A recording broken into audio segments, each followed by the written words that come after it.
Bismillahirrahmanirrahim. Assalamualaikum warahmatullahi wabarakatuh. Selamat pagi dan salam sejahtera bagi kita semua. Semoga dalam keadaan sehat selalu, menjadi generasi-generasi yang baik, menjadi generasi-generasi yang luar biasa di masa yang akan datang. Oke, dalam penjelasan materi kita minggu yang lalu, kita akan melanjutkan kembali tentang dinamika hubungan Indonesia dalam hubungan internasional ya. Contohnya adalah bagaimana hubungan kita mempelajari tentang hubungan internasional. Oke, minggu lalu kita sudah menyampaikan yang di layar, yaitu peran Indonesia dalam menciptakan perdamaian dunia melalui hubungan internasional. Kita sudah pelajari pertama adalah politik luar negeri, ya, ada hubungan luar negeri dan politik internasional. Oke, di sini kita minggu lalu sudah menyampaikan di materi kita yang terakhir adalah pentingnya hubungan internasional bagi Indonesia. Yang pertama adalah suatu bangsa yang merdeka tidak dapat hidup sendiri tanpa bantuan dari negara lain. Sudah kita sampaikan, untuk menjaga keberlangsungan hidup dan mempertahankan kemerdekaannya, negara tersebut membutuhkan dukungan dari negara lain. Kita sudah paham sampai di sini kayaknya, karena sudah pernah kita sampaikan di pada pertemuan berikutnya dalam unsur-unsur terbentuknya sebuah negara. Oke, kemudian untuk mendapatkan dukungan tersebut, suatu negara harus mengadakan hubungan yang baik dengan negara lain. Tentunya baik ya. Kalau untuk menjadikan ini harus mempunyai hubungan yang baik dengan negara lain. Ini sudah menjadi rahasia umum ya, yang harus kita terapkan dalam suatu negara untuk bagaimana menciptakan kerjasama ataupun yang baik dengan negara yang ingin dia bekerja sama. Kemudian misalnya ketika awal kemerdekaan Indonesia membutuhkan pengakuan dari negara lain. Jadi untuk supaya sebuah negara merdeka, kita harus membutuhkan juga negara lain untuk mengakui atas kemerdekaan ini. Yang mana ini kita sudah lewati pada masa yang awal kemerdekaan. Oke, faktor hubungan internasional yang harus kita pahami pada sini adalah ada dua faktor. Yang pertama faktor internal, yang kedua faktor eksternal. Oke, faktor internal itu sendiri seperti apa? Oke, kita di layar bicara itu adanya kekhawatiran dan terancamnya kelangsungan hidup kesananya baik melalui kudeta maupun intervensi dari negara lain. Nah, di sini biasanya faktor hubungan internasional itu bisa berpengaruh karena adanya ini, katanya terancamnya suatu negara. Ini baik melalui kudeta. Misalnya kudeta ini adalah pemaksaan kepada rakyat Indonesia atau kepada rakyat kita ataupun rakyat dalam sebuah negara untuk bagaimana mengikuti kudeta ini dalam suatu negara, sehingga negara mengatur semua tentang bagaimana pelaksanaan kebijakan pemerintahan di dalam ini ya, di dalam pemerintahannya, sehingga internasional harus ikut dengan pemerintahan, sehingga banyak merusak hubungan juga ya dengan negara tetangga atau negara lain karena banyaknya pemaksaan untuk ini ya, karena adanya pengaruh terancamnya kudeta di dalam sebuah negara. Karena itu bisa merusak negaranya sendiri, sehingga hubungannya juga dengan lain bisa orang kurang percaya. Karena apa? Karena percaya ada di negaranya itu sedang lagi ada kudeta atau pemaksaan yang bisa merusak suatu negara itu, sehingga hubungan dengan negara itu masih perlu pertimbangan dari negara lain untuk kita bekerja sama seperti itu dalam sebuah ini ya, kalau misalkan terjadi suatu kerusuhan dalam suatu negara itu.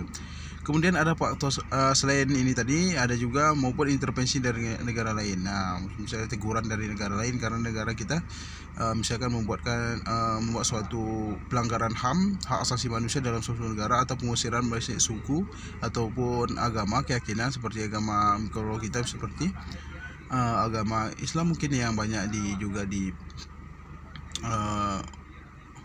lakukan oleh tingkat kejahatan oleh negara lain di dalam sebuah negaranya, sehingga karena negara kita agama Islam yang mayoritasnya kecil di dalam suatu negara, banyak tekanan ataupun yang ini ya, ancaman yang diberikan kepada suatu negara, sehingga membuat negara lain enggan untuk bekerja sama dengan itu, seperti itu ya.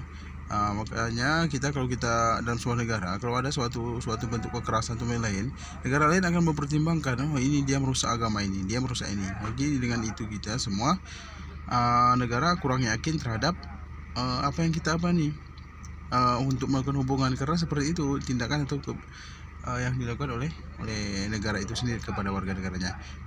Dan ada peristiwa-peristiwa lain ya, sehingga memunculkan kita tidak mau bekerja sama dengan negara lain, itu juga ada. Ini yang faktor hubungannya.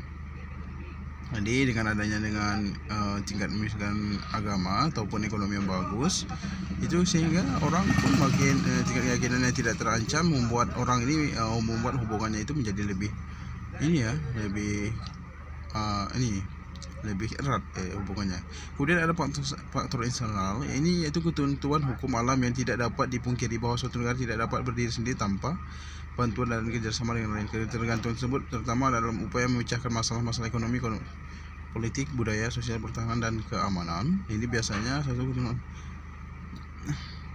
satu negara ini membutuhkan juga ini ya, kerjasama dengan lain dari dalam tadi seperti yang di bawah, masalah ekonomi, politik, internasional, dan lain sebagainya. Yang tentunya ini adalah untuk membangun komitmen bersama untuk membuat suatu tujuan dalam suatu negara itu, membentuk satu kesatuan yang utuh sehingga bisa bekerja sama untuk membangun negara masing-masing. Nah, ini seperti itu. Kemudian ada ruang lingkup hubungan internasional terletak dalam dua bidang. Yang pertama bidang publik. Bidang publik ini umum, ada masyarakat, ada suatu negara. Ini meliputi politik internasional, politik luar negeri, pertahanan, keamanan, hukum internasional, diplomasi, organisasi internasional, dan kejahatan internasional. Di sini bidang publik hubungannya misalkan seperti ada politik internasional, politik luar negeri, seperti pertahanan, keamanan, hukum internasional, diplomasi. Jadi ini ya, ada suatu bidang-bidang politik, organisasi internasional seperti kita tahu ruang lingkupnya seperti WHO ya, dari ini misalkan dari bidang kesehatan, ini ada namanya organisasi WHO yang tentunya adalah ada kerjasama tentunya dengan ada bidang publik ini, dengan adanya WHO itu tingkat kesehatan di suatu negara bisa saling membantu dengan adanya organisasi WHO itu sendiri. Tentunya adalah untuk memudahkan dalam bidang kesehatan, misalkan terjadi bencana alam ataupun virus, penyakit lain-lain sebagainya. Ini tentunya adalah dengan adanya organisasi tersebut bisa bekerja sama untuk membangun untuk meminimalisir bagaimana tentang kesehatan, untuk dicegah bagaimana mengatasi penyakit. Karena ini organisasi ini tentunya adalah untuk kepentingan di bidang kesehatan di dalam sebuah negara dan semua negara yang terlibat di dalamnya. Tentunya organisasi yang ini dibuat adalah tentunya untuk kebaikan bersama, bukan untuk ini, tapi di bidang kesehatan, misalkan di WHO tadi. Dan organisasi lain yang sejenisnya seperti UNICEF juga ada, banyak juga yang organisasi di bidang sosial. Kemudian ada bidang privat. Bidang privat ini meliputi ekonomi, moneter, internasional, ilmu pengetahuan, dan turisme atau pariwisataan, tourism atau kepariwisataan. Ini bidang privat meliputi ekonomi, moneter. Ini tertentu ya, misalkan di agak ini lebih spesifik, lebih fokus dalam suatu, lebih dikhususkan misalkan di bidang meliputi ekonomi ataupun moneter internasional adalah kebijakan finansial atau keuangan, atau ilmu pengetahuan dan turisme. Ini lebih mendalam, lebih dikhususkan dibandingkan dengan yang bidang publik yang secara merata ya. Seperti itu. Kemudian arah hubungan internasional bagi bangsa Indonesia ada 3, kita bisa lihat di sini. Pertama adalah pembentukan suatu negara Indonesia yang berbentuk negara kesatuan dan negara kebangsaan yang demokratis. Ya, negara kita adalah bentuk negara kita ini adalah republik. Bentuk negara kita adalah negara kesatuan. Bentuk pemerintahan kita adalah republik, dan negara kebangsaan yang demokratis. Ya, ini bagaimana suatu pemimpin itu dipilih langsung oleh rakyatnya itu sendiri. Kemudian pembentukan suatu masyarakat yang adil dan makmur secara material dan ataupun spiritual dalam wadah negara kesatuan Republik Indonesia. Pembentukan suatu masyarakat yang adil dan makmur. Nah, ini kan tentunya dengan adanya hubungan internasional ini juga untuk masyarakat juga ya, agar bisa memberikan plan terbaik adil bagi masyarakat Indonesia dan makmur secara material maupun spiritual gitu. Kemudian pembentukan suatu persahabatan baik antara Indonesia dengan negara lain atau semua negara di dunia. Dasar kerjasama adalah membentuk suatu dunia yang baru, yang bersih dari imperialisme, kolonialisme menuju perdamaian dunia yang sempurna. Maksudnya sempurna ini adalah bagaimana penjajahan. Adanya kerjasama adalah tentunya untuk membentuk suatu dunia yang baru, bukan dunia baru seperti ini ya, membuat dunia yang lain, bukan seperti, tapi membuat dari kita adalah seperti yang biasanya kita berurusan negara, kita juga biasanya berkembang suatu negara, kesejahteraan kita suatu negara. Dengan adanya kerjasama ada perubahan-perubahan baru yang memberikan efek baik ya kepada masyarakat luas di dalam suatu negara kita. Misalkan dengan adanya kerjasama dengan lain, jadi terbuka dunia baru sehingga kita bisa kerjasama, misalkan di bidang tertentu bisa kita masuk teknologi, ekonomi, pangan yang lebih lebih mantap, lebih mudah kita akses. Jadi itu kan banyak suatu program-program yang dilakukan oleh negara untuk bekerjasama dengan negara lain. Seperti itu, dengan menjadi negara yang baru, yang bersih, yang tentunya bersih, yang lebih baik dibandingkan dengan negara kebijakan-kebijakan kita sebelumnya. Nah, ini jadi jauh daripada imperialisme, kolonialisme, orang-orang yang suka menjajah itu ya.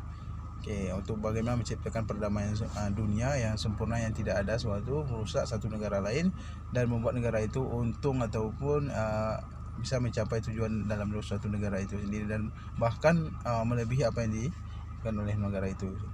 Oke, baik, sampai di sini materi kita, mudah-mudahan bermanfaat. Oke, saya akhiri di sini. Assalamualaikum warahmatullahi wabarakatuh.